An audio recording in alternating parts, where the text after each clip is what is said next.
Voici notre environnement. Nous sommes un peuple vivant entre forêts, savanes, rivières et mers. Notre bien-être vient de notre environnement. La nourriture que nous consommons, l'eau que nous buvons et l'air que nous respirons. Nous sommes formés par notre environnement et nos actes ont des conséquences sur lui. Nous avons le pouvoir de détruire ou de sauver notre planète. Venez avec moi pour rencontrer quelques Gabonais qui ont choisi de s'engager à ce défi.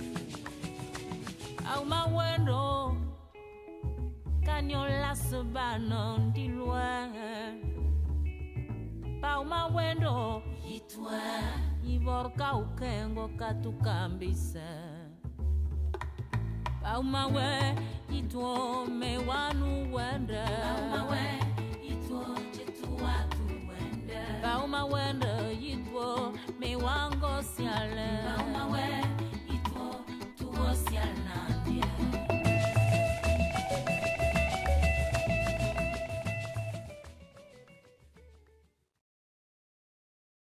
À Mayumba, la belle presqu'île à l'extrême sud-ouest du Gabon, le paysage reflète les couleurs du drapeau gabonais. Le bleu saphir de la mer et de la lagune, le jaune vif du soleil sur la plage infinie et le vert de la forêt et des mangroves. Cette mosaïque côtière héberge une immense richesse en ressources naturelles, dont la plus grande partie est cachée. Sous la surface des eaux gabonaises, existe un monde presque inconnu. En plus de poissons que nous connaissons bien grâce à leur place importante dans notre alimentation, il y a d'autres merveilles aquatiques comme les raies manta, les lamantins, les baleines à bosse, les dauphins et les tortues marines. C'est principalement pour ces dernières qu'a été créé le parc national de Mayumba. En effet, ces plages sont un lieu extrêmement important de nidification pour les tortues ludes, ce qui fait de Mayumba le meilleur endroit du monde pour la reproduction de cette espèce, qui est en danger d'extinction. Les tortues, à chaque fois que ça fait d'abord un grand patrimoine naturel pour le Gabon, pour Mayumba plus précisément, et que cette tortue, vue par les touristes, peut être achetés plusieurs fois, dans le sens où ils viennent juste observer et ils achètent, ils payent, ils laissent beaucoup d'argent au Gabon et quand ils repartent, la tortue reste. Plusieurs touristes peuvent venir observer cette même tortue. Par contre, quand on la tue, et vous l'avez déjà vendue ou bien vous l'avez tuée une seule fois, aucun touriste ne pourra revenir ici pour observer cette tortue-là. Malgré l'opportunité touristique que représentent ces richesses naturelles, les infrastructures sont encore en voie de développement à Mayumba et il est possible que cela prenne des années avant que la ville puisse tirer de revenus conséquents du tourisme. C'est pourquoi pour le moment, l'accent est mis sur la protection de ces ressources pour l'avenir et sur l'éducation en matière de gestion durable pour les générations futures. Protégeons les tortues! Protégeons les tortues! Protégeons les tortues! Évitons! Pour préparer le terrain pour ces éventuels visiteurs, l'équipe de sensibilisation du Parc national de Mayumba mène toute une gamme d'activités éducatives avec l'aide des personnes parfois surprenantes. Vous voyez ce qui bouge devant là? Ça, c'est la tortue. Elle commence à monter. Tu vois? Donc, on reste un peu tranquille. On la laisse avoir le temps de creuser son trou et poser ses œufs. Donc, j'étais vraiment un grand braconnier. Ça, même un sanglier, j'ai abat le sanglier, je soulève tout. Jamais je vais vendre. Donc, depuis que je suis dans la conservation, je trouve que la conservation, c'est très important et c'est normal. Parce que quand je me rappelle le braconnage que je faisais avant, vraiment, c'est pas bon. C'est pas bon, pourquoi? C'est parce qu'il y avait même des espèces qui venaient, disons, autour du village, tout ça là. Bon, et il y avait un moment donné, on ne voyait plus ça. Ils étaient obligés d'aller un peu plus loin.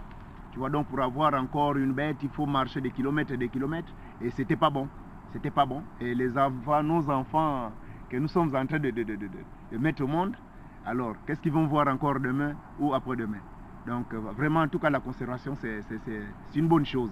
C'est une bonne chose. C'est ce que même mes frères qui sont au village devaient comprendre. Voilà. Bon, maintenant là, elle est en train de pondre les œufs.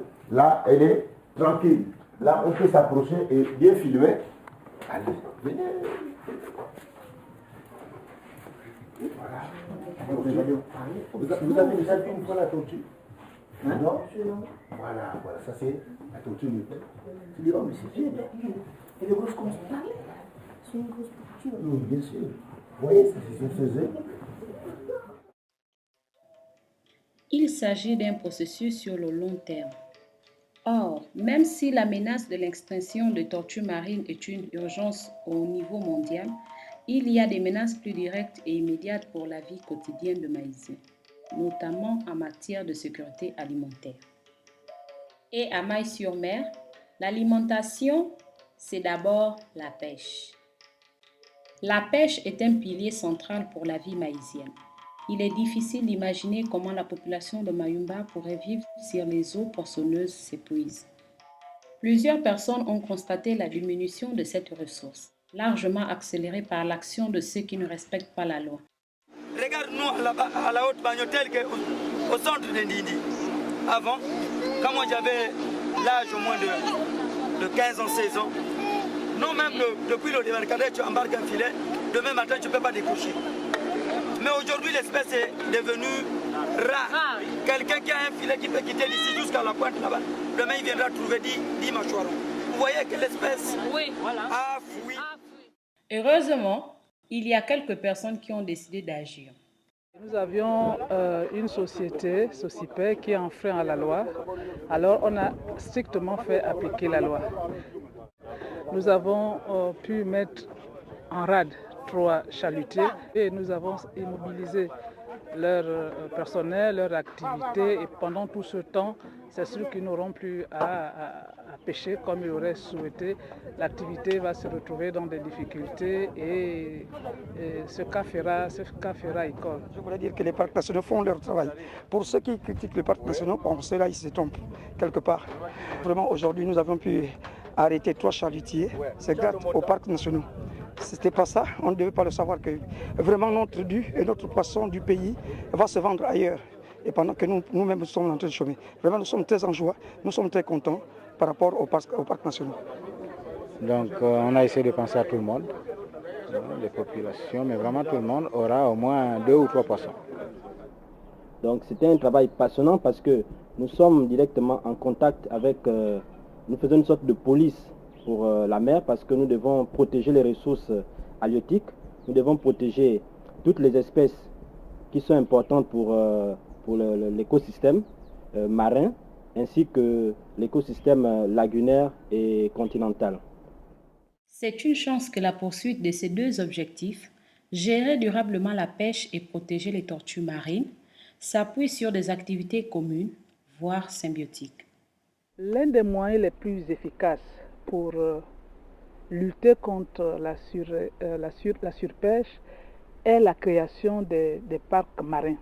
En ce sens que le surplus des ressources halieutiques à l'intérieur de ces espaces devait aller repeupler les endroits qui auront été décimés par une pêche irresponsable. Ce qui fait qu'à court, moyen et long terme, les parcs devaient assurer la sécurité alimentaire. Ainsi, le parc devient un berceau de protection du stock de poissons pour la côte gabonaise. Et en inverse, en faisant les missions en mer pour arrêter les chalutiers qui sont en infraction, on sécurise la plus importante zone de reproduction pour les tortues luttes. L'autre bonne nouvelle est que cet effort nécessitera un flux constant de talents frais et de personnes motivées pour continuer à porter le flambeau de la conservation. Une carrière dans la conservation pourra te permettre de réaliser tes rêves et mieux encore, te faire vivre des choses que tu n'as jamais imaginées.